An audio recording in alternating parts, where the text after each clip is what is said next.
Bismillahirrahmanirrahim. Assalamualaikum warahmatullahi taala wabarakatuh. Selamat datang ke channel Peguam Hak Seorang Wanita Selepas Diceraikan oleh Suami. Yang pertama, isteri boleh tuntut selepas diceraikan oleh suami adalah nafkah iddah. Nafkah iddah ni nafkah yang wajib diberikan oleh suami selepas menceraikan isterinya di mahkamah. Perkara yang tidak melayakkan isteri mendapat nafkah iddah ni satu je, iaitu isteri ni nusyus. Nusyus ni pula mestilah disabit oleh mahkamah, bukan di mulut suami. Contohnya, kau ni nusyus, kau tak layak dapat apa-apa daripada aku. Itu kau kata suami, bukan kata mahkamah. Sebab kita sekarang ni hidup berlandaskan undang-undang dan hukum syarak yang kata apa, diperuntukkan kepada mahkamah syariah untuk membuat apa-apa perintah berkenaan dengannya. Seorang wanita yang diceraikan oleh suami berhak memohon harta sepencarian. Harta sepencarian ini ada harta yang dia perolehi dalam tempoh perkahwinan antara dia dan bekas suaminya suatu ketika dahululah, past time. So apa-apa harta yang diperolehi dalam tempoh perkahwinan tu boleh dikira, dinilai dan dibahagikan mengikut pertimbangan mahkamah berapa yang layak diperolehi oleh suami ataupun isteri mengikut kadar sumbangan. Terbahagi kepada dua, harta alih dan harta tak alih.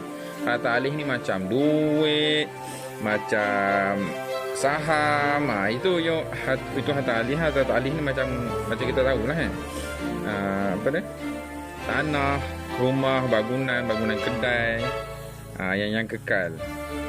So sumbangan ni pula sumbangan secara langsung ataupun tak langsung oleh suami ataupun isteri. Kalau dia bersama-sama dengan suaminya masa dalam tempoh perkahwinan dulu mengusahakan, so percentage untuk dia dapat pembahagian hasil pencarian tu lebih tinggi lah. Mungkin 50-50 antara suami dan isteri, ataupun dia mungkin lebih lagi disebabkan dia adalah pemilik bisnes tu bukan, ataupun dia yang lebih bekerja daripada suaminya. Boleh jadi apa saja mengikut pertimbangan mahkamah setelah suami dan isteri ini memberikan bukti-bukti yang berkaitan lah di mahkamah. Perlu ingat, kalau contoh harta tu memang dah ada. Contohnya suami tu dah ada tanah ataupun ada kereta, ada ada emas 2-3 kilo sebelum berkahwin, maka benda tu tak boleh dituntut sebagai harta semencarian, melainkan harta-harta tu dimajukan. Contoh, tanah dimajukan sebagai tanah pertanian, dia usaha, dia dapat keuntungan, maka di situ boleh dinilai keuntungan tu berapa yang layak diperolehi oleh isteri yang menuntut tadi. Berita baik untuk suri rumah juga, bukan disebabkan dia suri rumah dia kata aku tak bekerja so aku tak dapat apa-apa lah. No, Islam itu adil. Untuk suri rumah ni boleh mendapat pembahagian harta sejarah secara sumbangan tidak langsung. Sumbangan tidak langsung ni bukan maksudnya dia tak bekerja, dia goyang kaki. No, dia jadi suri rumah yang baik. Dia menjaga rumah tangga, dia menjaga anak suami, keadaan rumah tangga bersih, mendamaikan hati suami, memudahkan urusan suami dengan menjaga pakaian, makan pakai suami. Jadi suami boleh bekerja dengan suka hati dan berjaya lah. Bila kejayaan tu takkanlah bila dah bercerai kau lupa jasa isteri yang telah, walaupun dalam keadaan mak bila bercerai ni mana ada suka hati kan, mestilah dalam keadaan yang mungkin berdendam. Na'udzubillah min zalik. Perlu mendapat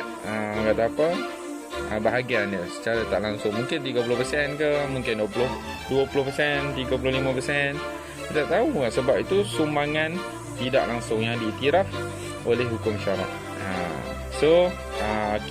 Seterusnya, tanpa membuang masa, hak yang boleh dituntut oleh isteri di mahkamah juga adalah muta'ah. Muta'ah ni bahasa mudahnya adalah sagu hati yang patut diberikan oleh suami selepas menceraikan isterinya. So apa nak bayar dalam keadaan marah kan? So isteri ada hak lah untuk menuntut di mahkamah. Apabila pergi mahkamah menuntut untuk diberikan haknya, kata apa, penuntukan mutaah terhadapnya. So benda tu akan dinilai oleh mahkamah lah, berapa yang boleh diperolehi. Contoh diceraikan oleh suami dalam keadaan tak patut ni, macam dia ada perempuan lain menceraikan isterinya dan tukar tangan ting macam tu je. No. So pengorbanan isteri selama dalam tempoh berpuluh-puluh tahun, berbelas tahun ataupun 5-6 tahun berkahwin tu dinilai dan perlu diberikan haknya. Mungkin dia akan dapat 20,000 ke, 40,000 ke, 100,000 ke, ada juga yang dapat 30 juta. Kalau mengikuti kes lah kan, berjuta-juta pun boleh, ikut pada kekayaan pasangan tu lah.